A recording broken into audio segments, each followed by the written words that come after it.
history is a part of life, and history is the one way that you can shoot far into the future. Without a good knowledge of history, you're going to be left behind. Of course, we are seeing that some of the very strong and historical men that have served, us in this nation with their intellectual property. Of course, this is the first edition of Rise and Shine, and it's a good day for you to rise and shine wherever you are. It's a good day for you to write your name in the sands of time. My own name is Uyai Aneken, and I am writing it. And my own name is Francis Oyimaide. Glad to have you join us in this edition of Rise and Shine. I do like to believe you are as excited as I am this morning. I mean, we are gradually getting to that hour when we'll begin to scream, thank God it's Friday. Personally, I can't even wait. I can't even wait. Really. Some people can't wait. But you still have to wait out 24 hours plus before you get to say almost about 40 or 36 hours before you get to say, thank God it's Friday. Is the way you're calculating it for me? Yeah, because today's 24 hours, so you now have... tomorrow I still have another 24 hours. That's 48. 8 hours. You have 8 hours tomorrow. Then, 24 plus 8, that's about... How do I have 8 hours tomorrow? 32.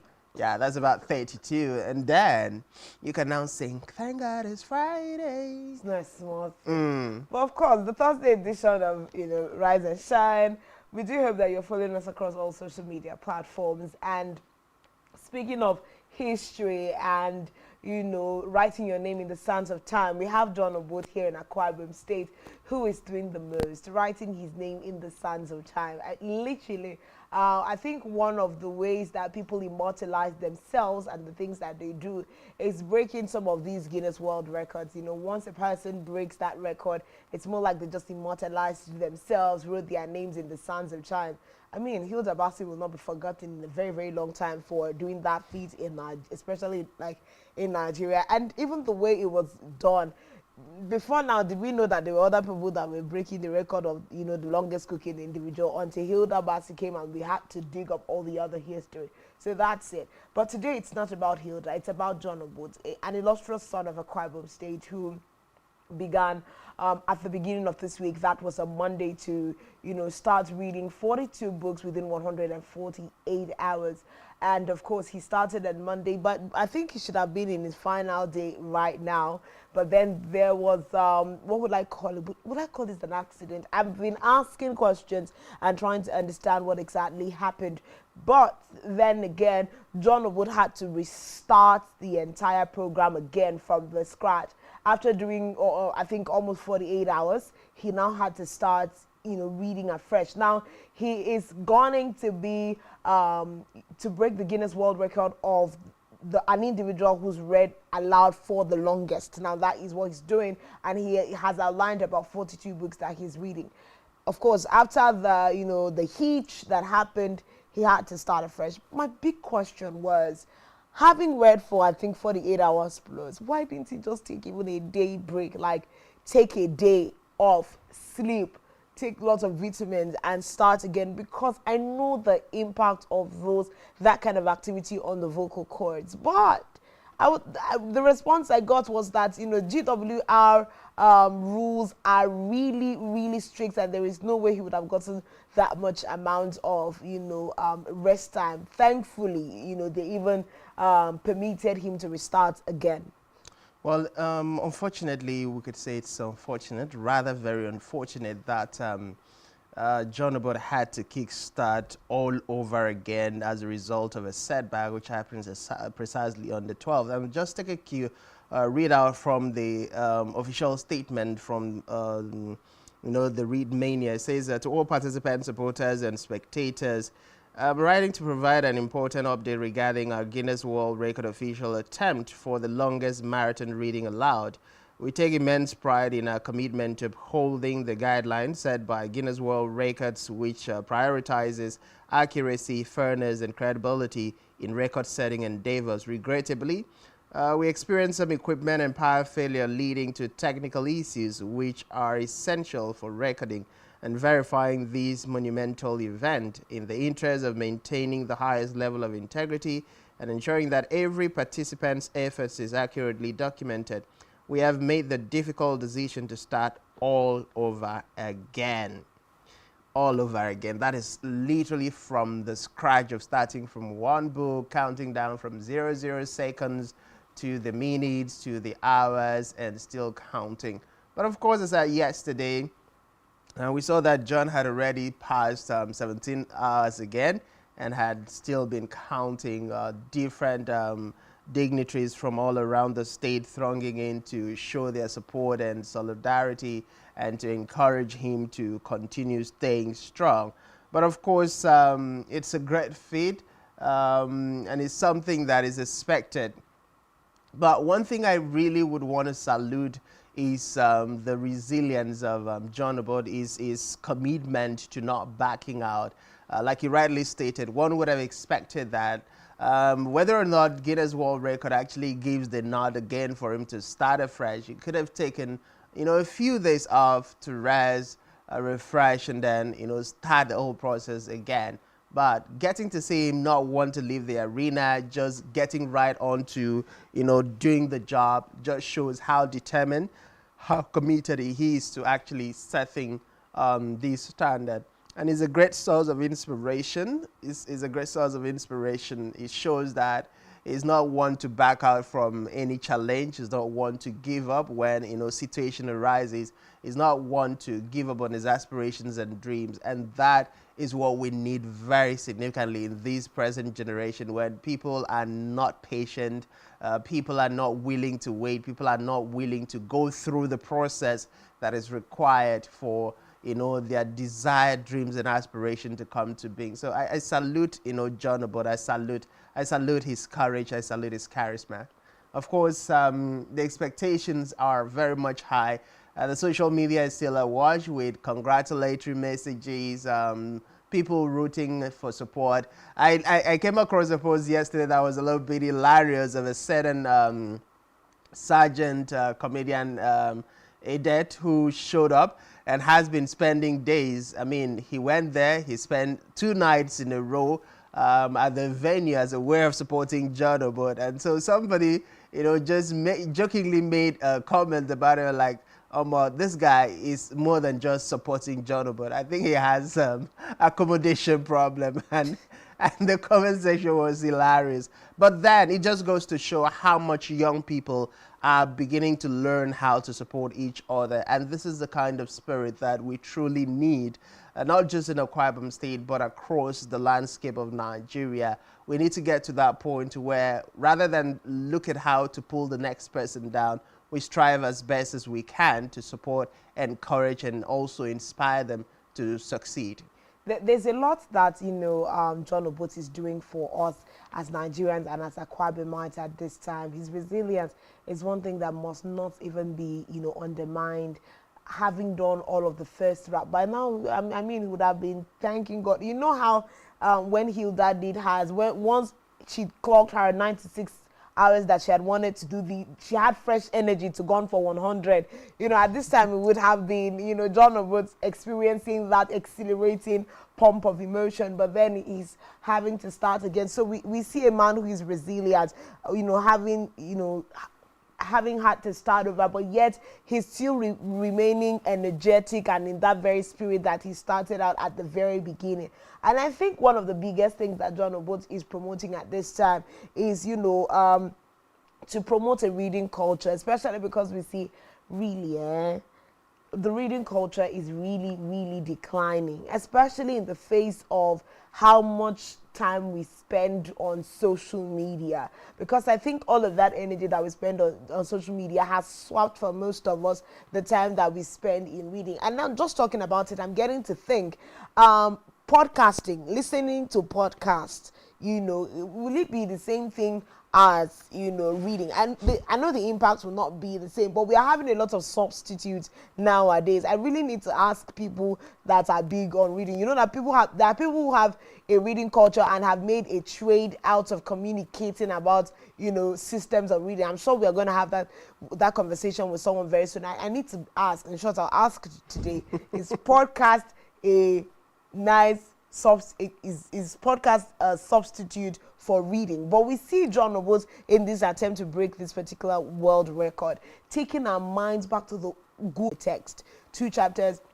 I know that when I had a good culture of reading, I was told do at least 1 or 2 chapters of a book daily, and that'll be good for you. Early morning when you wake up, or, just before you go to bed. I'm not keeping up with that culture anymore. Well, the social media has done a lot of harm to a lot of people, Exactly. and unfortunately, we are not very intentional about breaking the addiction that comes with the social media. You can literally find people in their respective houses. The first thing they do when they wake up is not to get down on their knees and pray to God or to Allah or whatever God or spiritual being they believe in. The first thing they do, the moment... Just want to check the latest updates. The first thing is not even update to... Some people just want to check who dropped message, who has dropped... Oh, Jesus. That's why I was dropped messages for them. It's crazy that some people are so addicted to the point that you're waking up with your partner, for instance, and you're not saying hello, good morning to your partner, but you're rushing to Facebook to say hello to somebody else.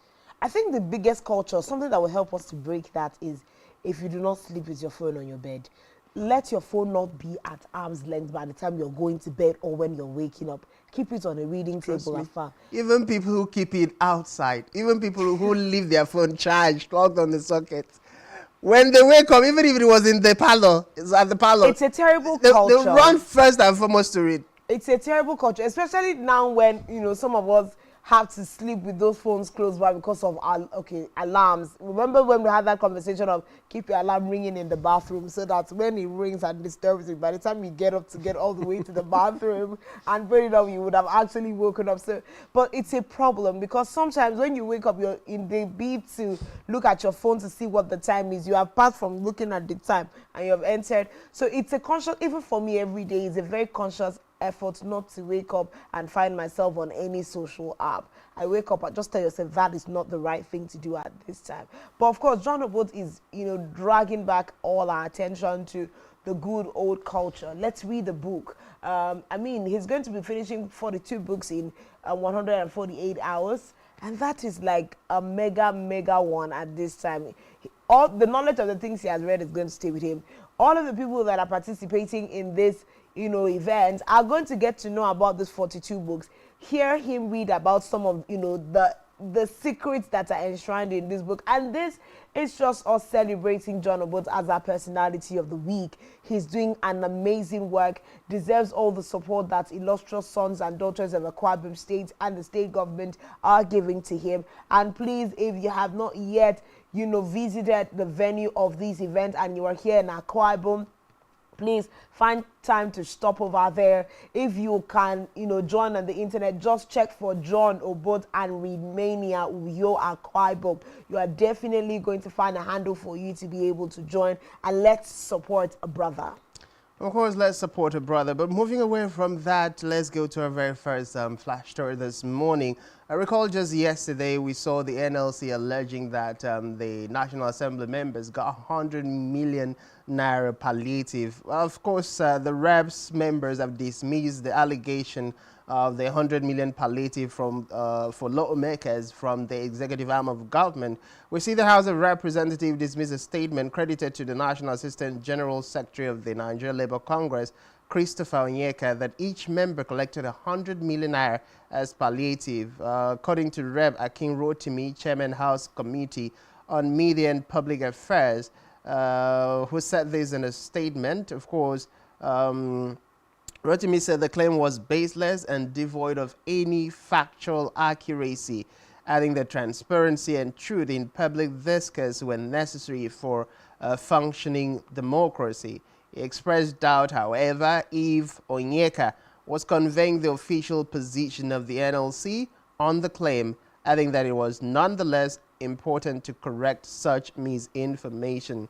He said at no time did members receive any money from the executive arm of government as palliative, and stressed that the statement should, of course, is also alleging that Onyeka is unfortunate rather that Onyeka would misrepresent facts in a bid to lend credence to otherwise valid demands of the NLC while seeking to denigrate the National Assembly and incite the public against the institution. Of course, the House of Reps are demanding immediate retraction of the lie and a public apology from the NLC. That is coming from the National Assembly as pushed forward by Akin Rotimi, Chairman House Committee on Media and Public Affairs. Of course,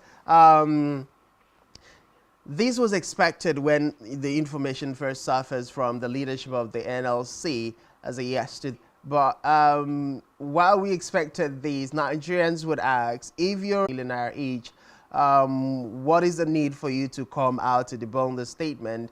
And going by what played out at the Senate with the prayers for their holidays and travels that were turned into mailboxes prayers, so the account alert or the alert that has been sent turned into prayer in their mailboxes. Nigerians are a bit unsure of whether to believe the NLC or the leadership of the National Assembly who are speaking out at this point. But these are great conversations, and particularly I recall that a lot of comments have come from the National Assembly. I think within the course of this week or last week, we heard from the National Assembly that they cannot cut expenses in the interest of Nigerians, when Nigerians have been clamoring for a cut in terms of expenditure that accrues to the legislators and the cost of governance generally. So it's a big one, and Nigerians don't know what to do, how to do, but we wait to see if the leadership of the NLC will actually issue an apology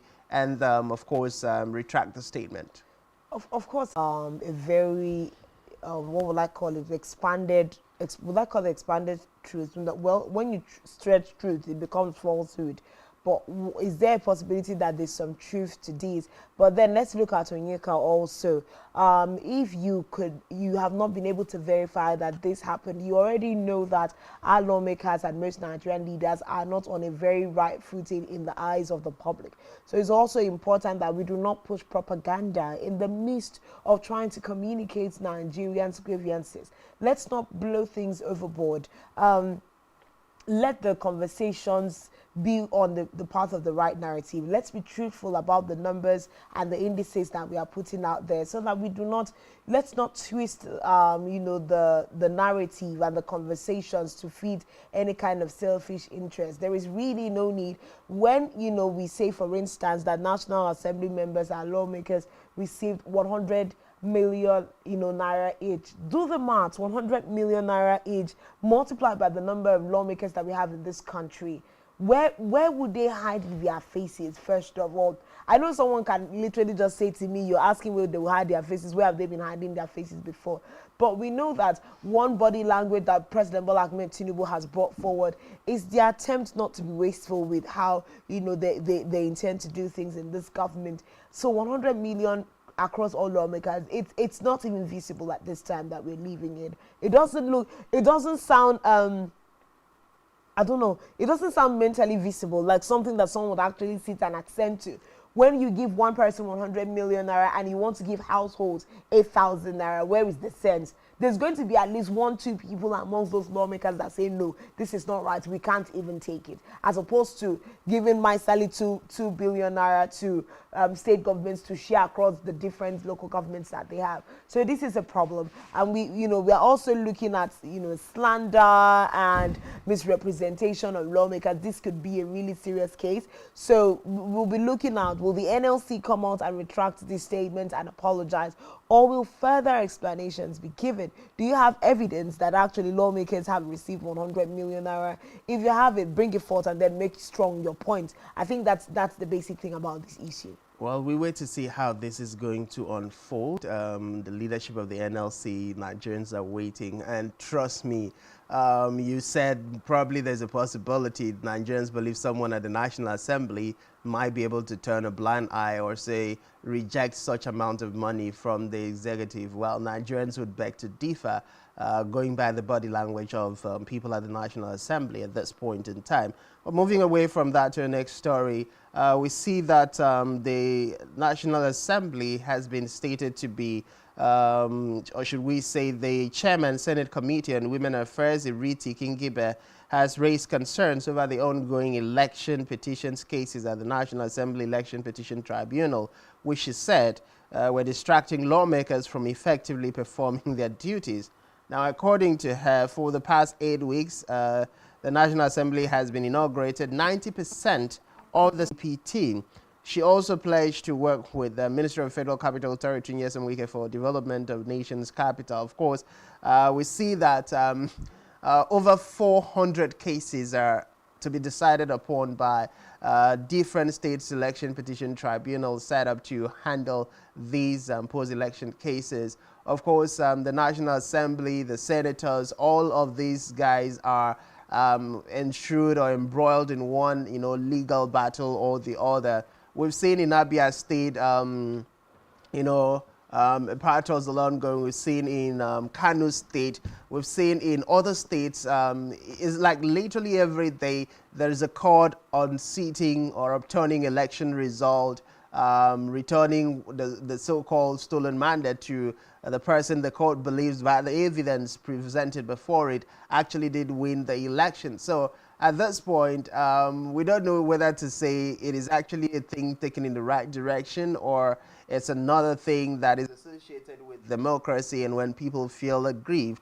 But then there is also a question, why should a senator who is already sworn in be distracted by a legal battle ongoing? I mean, you have your legal team representing you at the court, and your priority focus should be first and foremost, to see how to make an impact within the days that you are in that office. Now, whether or not the court verdict comes out and favor you, the few days you must have spent there, the things you must have done, would still speak for your political career. So Nigerians are divided on the comment of Kinkibe. Of course, some agree that, yes, the senators are distracted, different state governors are distracted as a result of ongoing litigation cases.